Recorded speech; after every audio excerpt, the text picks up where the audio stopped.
Halo guys, balik lagi bersama Bang Theo di sini. Kali ini Bang Theo akan melanjutkan cerita Again the Sky Supreme. Buat kalian yang penasaran, langsung saja ya simak video kali ini. Tanyun berkata dengan mata muram, "Rower, karena mereka ada di sini, mari kita sapa dan beritahu mereka bahwa kita ada di sini. Jadi kita bisa menyerang dengan tenang dan jangan pergi ke kota abadi Xuanyuan." Setelah itu, Tanyun dan Xuanyuanro datang ke gerbang kota bergandengan tangan seperti pasangan. "Xuanyuanro, kamu bajingan, kembalikan nyawa saudara laki-laki dan cucuku." Ye Wuji memelototi Xuanyuanro melalui tirai. Mungkin karena bersama Tanyun untuk waktu yang lama, Xuanyuanro juga menjadi sedikit lebih lucu saat ini. Dia tersenyum dan berkata, "Jadi kamu benar-benar Ye Wuji.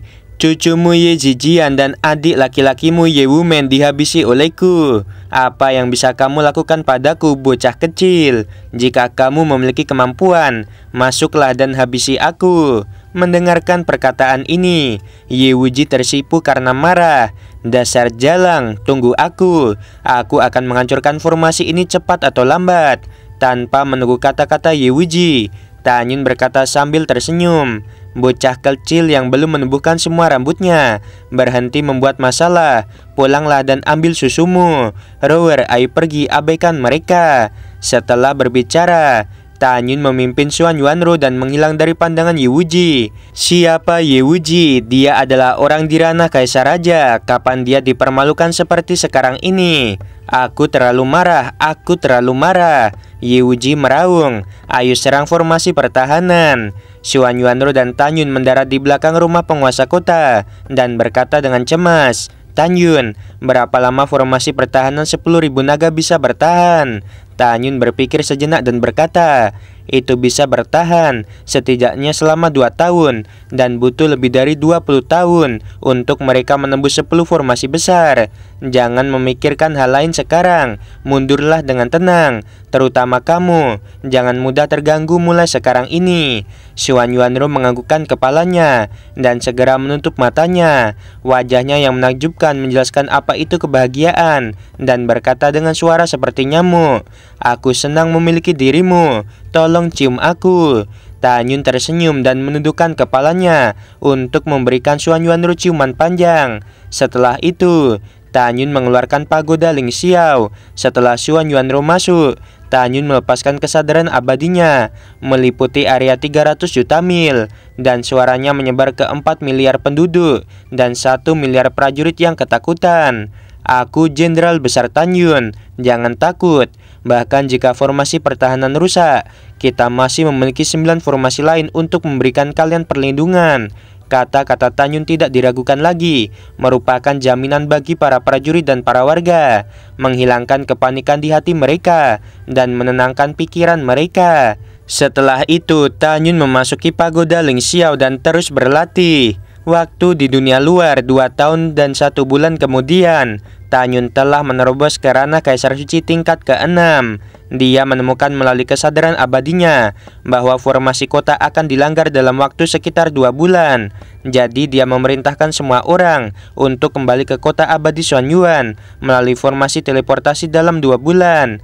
Tanyun adalah orang terakhir yang kembali ke Gunung Suci Xuanyuan melalui formasi teleportasi. Sebelum kembali, Tanyun menghancurkan formasi teleportasi di kota terbengkalai. Dengan cara ini, dia sangat percaya bahwa setelah Ye Wuji dan yang lainnya memecahkan formasi, mereka berpikir bahwa mereka berada dalam formasi besar di sekitar kota terbengkalai dan menyerang formasi besar lainnya.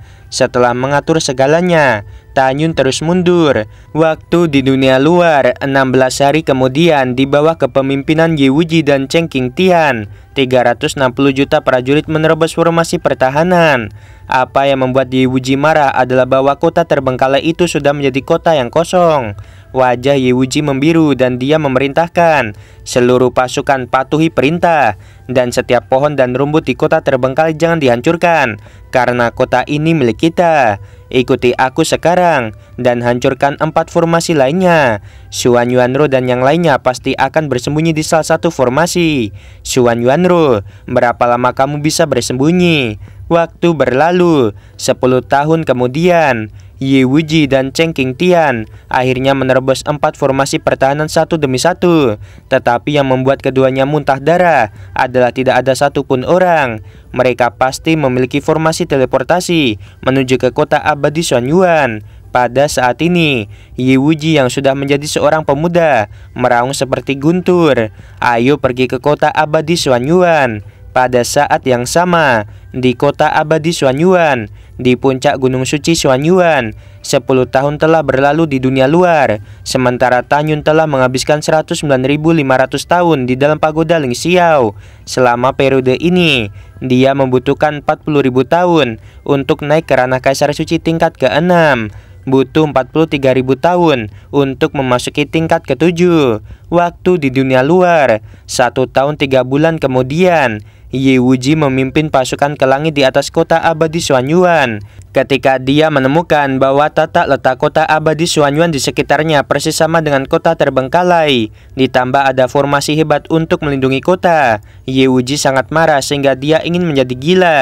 Bajingan ini, bukankah kita harus menyerang selama lebih dari 10 tahun lagi? Ye Wuji meraung lagi dan lagi. 360 juta prajurit di belakangnya.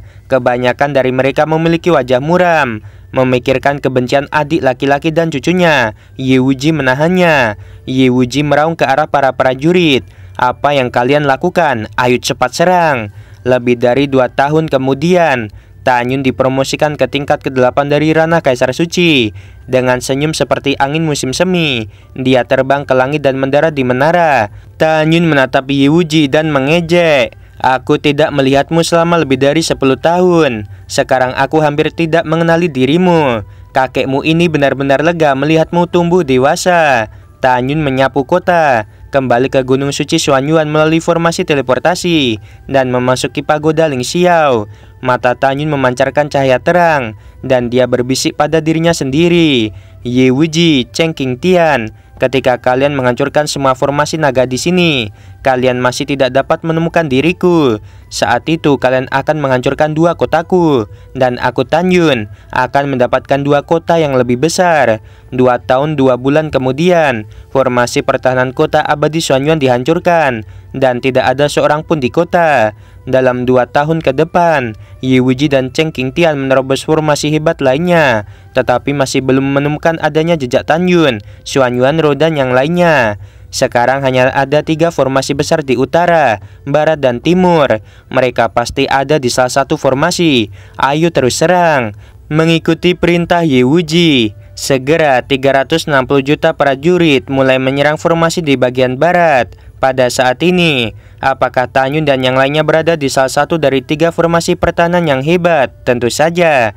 Tanyun telah membiarkan orang-orang melewati formasi teleportasi dan memasuki formasi besar di timur kota. Pada saat ini, di tanah tandus dalam formasi, 62 miliar warga dan 1,6 miliar prajurit berdiri dengan rapi, menempati radius 10.000 mil. Di tanah tepat di depan semua orang, pagoda Ling Xiao yang setinggi 1000 kaki berdiri megah. Di aula utama di lantai pertama, Tanyun yang masih di ranah Kaisar Suci tingkat ke-8 dan Xuanyuanro yang sekarang di ranah Kaisar tingkat ke-7 berdiri saling berhadapan. Xuanyuanro berkata dengan cemas, Tanyun, dalam lebih dari 7 tahun, 3 formasi besar akan hancur. Dalam waktu sesingkat itu akan sulit bagiku untuk naik ke tingkat 8. Setelah formasi besar rusak, aku tidak dapat menjamin bahwa aku bisa menjadi lawan Ye Wuji. Selain itu, bagaimana dengan Cheng Qingtian? Tidak diragukan lagi, situasi Tanyun dan yang lainnya sangat buruk sekarang ini. Rower, kamu jangan khawatir, aku punya ide, Tanyun berkata dengan muram. Kota abadi Xuanyuan dan kota terbengkalai kita tidak menginginkannya. Kita bisa mengambil kota milik musuh. Xuanyuanro mengangkat alisnya dan segera matanya yang indah mengungkapkan sentuhan pencerahan, dan dia berkata dengan gembira, itu ide bagus. Tanyun, kita sekarang berangkat dan menuju ke kota abadi Longyun. Ketika Ye Wuji memecahkan 3 formasi besar di sini, kota abadi Longyun sudah menjadi milik kita. Tanyun tersenyum dan berkata, jangan serang kota abadi Longyun terlebih dahulu. Xuanyuanro tampak bingung. Itu benar. Mata Tanyun berkedip. Kamu pikir ayah Ye Longyun ada di sini sekarang? Tapi Ye Longyun tidak datang. Mungkin dia sedang berjaga-jaga. Jadi kita menyerang kota abadi King Tian, itu akan berbeda. Jelas Cheng King Tian adalah pembantu yang diundang oleh Ye Wuji. Dari sudut pandang seorang pembantu untuk menganalisis masalah, maka penjagaan kota abadi King Tian pasti longgar. Itu memberi kita kesempatan untuk mengambilnya. Aku tidak percaya jika masih ada orang di ranah Kaisar Raja di kota abadi King Tian. Xuan Yuanru memandang Tan Yun dengan kagum. Aku tahu sebelumnya bahwa orang terkuat di kota abadi King Tian adalah Cheng King Tian. Sekarang dia telah datang ke kota abadi Xuan Yuan. Jadi kota abadi King Tian pasti kosong. Mengatakan itu, Xuan Yuanru berdiri berjinjit dan mencium Tan Yun seperti capung. Rower, dalam perjalanan ke kota abadi King Tian, kamu tidak akan bisa naik ranah. Aku akan terus berlatih, dan kamu akan membawa semua orang ke kota abadi King Tian. Setelah Xuan Yuanru menjawab, Tan Yun memasuki pagoda Ling Xiao. Xuan Yuanru melangkah keluar dari pagoda Ling Xiao selangkah demi selangkah. Dan ketika dia memberi isyarat, pagoda Ling Xiao yang besar berubah menjadi seberkas cahaya dan menelan ke dalam pikirannya. Kami memberi hormat pada penguasa kota, 1,6 miliar prajurit, dan lebih dari 6,2 miliar warga memberi hormat kepada Xuan Yuanru satu demi satu. Melalui kesadaran abadinya, Xuan Yuanru menemukan bahwa kepanikan semua orang tertulis di wajahnya. Dia tampak serius, dan kemudian suara yang tak perlu dipertanyakan lagi memasuki telinga semua orang. Sekarang bagian kota abadi King Tian kosong. Penguasa mereka telah memutuskan untuk menyerang kota abadi Xuan Yuan. Kota abadi King Tian adalah kota milik orang atas. Luasnya beberapa kali lipat dari kota milik kita. Yang lebih penting adalah energi abadi di kota itu sedikit lebih kaya daripada kota abadi Xuan Yuan. Ketika semua orang mendengarkan hal ini, mereka lebih bersemangat. Sekarang dengarkan perintah penguasa kota ini. Siapapun di antara kalian yang memiliki pagoda, keluarkan dan biarkan orang-orang di bawah ranah hukum abadi tingkat ke-6 memasukinya. Xuan Yuanru melakukan ini karena orang di bawah ranah hukum abadi tingkat ke-6 terbang terlalu lambat. Setelah itu dalam waktu 1 hari, 4 miliar warga di bawah peringkat ke-6 memasuki pagoda satu demi satu. Xuan Yuanru membuka formasi pertahanan, memimpin pasukan terbang keluar dari formasi pertahanan, dan menuju ke kota abadi King Tian. Karena formasi besar yang Xuan Yuanru buka sangat jauh dari Ye Wuji dan yang lainnya, jadi musuh tidak memperhatikan kepergian Xuan Yuanru. Ye Wuji mengatur mata-mata untuk memantau apakah Xuan Yuanru akan memimpin warga kota untuk melarikan diri. Namun, Xuan Yuanru menembus tempat persembunyian mata-mata ini dengan sekali pandang dan menghabisi semua mata-mata. Waktu berlalu 4 tahun 3 bulan kemudian, di pagoda Ling Xiao, Tan Yun dipromosikan dari peringkat ke-8 ranah Kaisar Suci menjadi tingkat ke-9. Sekarang dia telah menyelesaikan kultivasi tubuh tirani guntur, tahap puncak tingkat ke-14. Tan Yun, kita akan terbang 1.000.000 mil ke timur dan akan tiba di kota abadi King Tian. Pada saat ini, suara indah Xuan Yuanru terdengar di benak Tan Yun. Baiklah, aku akan membiarkan semua orang keluar. Setelah transmisi suara Tan Yun, dia mengirim Shen Subing dan yang lainnya transmisi suara untuk mengeluarkan mereka. Adapun 12 monster, Tan Yun tidak mengganggu mereka. Dia berencana untuk membiarkan mereka berkultivasi. Kemudian, Tan Yun menghilang dari pagoda, dan saat berikutnya, dia muncul di padang rumput yang tandus. Selamat telah mencapai peringkat ke-9 dari ranah Kaisar Suci. Xuan Yuanru bertanya dengan rasa ingin tahu. Sekarang ranah musuh apa yang bisa kamu lawan? Tan Yun berpikir sejenak dan berkata, aku bisa menghabisi musuh di ranah Kaisar tingkat ke-10 biasa. Menghadapi peringkat ke-11, jika aku menggunakan semua kemampuan, hasilnya tidak akan dapat diprediksi. Kamu benar-benar luar biasa. Xuan Yuanru tersenyum. Pada saat ini, ketika kekosongan sedikit bergetar, Shen Subing dan yang lainnya juga terbang keluar dari pagoda Ling Xiao. Kakak Shen, kecepatan kultivasimu sangat cepat. Aku tidak bisa mempercayainya. Xuan Yuanru memandang Shen Subing yang sekarang di ranah Kaisar tingkat pertama. Rower juga telah naik ranah. Shen Subing tersenyum. Dia sombong, dan sekarang kemampuannya untuk melompati tantangan tidak lebih rendah dari Tan Yun. Tanyun melirik dan menemukan bahwa Xuan Yuan Haokong sekarang di ranah kaisar tingkat ketiga dan Xuan Yuan Changfeng di ranah kaisar suci tingkat ke-12. Xuan Yuan Linger dan Chu Xia di ranah kaisar suci tingkat ke-6. Shen Shuzhen dan Toba Yingying sudah menjadi ranah kaisar tingkat pertama. Nanggong Yukin dan Tesianer, Tang Mengyi, Tang Xinying, Gong Sun Roxi, Si Hong Xiao dan Sui Zian sekarang berada di peringkat ke-12 dari ranah kaisar suci. Nanggong Ruxui, Song Huixin, Feng Qingcheng dan Murong Sisi semuanya berada di tingkat ke-11 ranah kaisar suci. Fang Ziqing sekarang telah melangkah ke tingkat ke-8 dari ranah kaisar suci. Semua orang di pihak Tanyun memiliki kekuatan untuk melompati tantangan, dan kebanyakan dari mereka lebih tinggi dari ranah Tanyun. Tapi mereka juga tahu bahwa tantangan lompatan Tanyun setara dengan Shen Shubing. Selain Xuan Yuanru, yang paling kuat bukanlah Xuan Yuan Haokong, tetapi Shen Shubing dan Tanyun.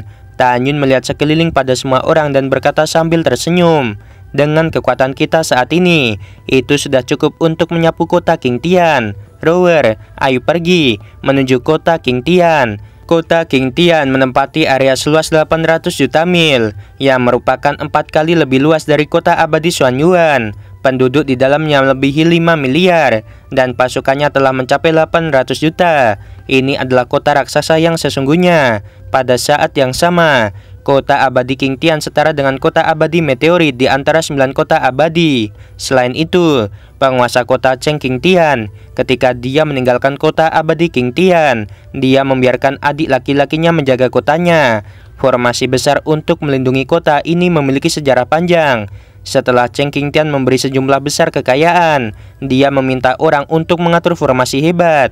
Dengan formasi pertahanan yang hebat ini, di hati adik Cheng Qingtian, kota abadi Qingtian tidak dapat ditembus. Setelah beberapa jam, di rumah wakil penguasa kota atau adik dari Cheng Qingtian, seorang jenderal abadi bergegas ke mansion dengan tergesa-gesa dan berteriak.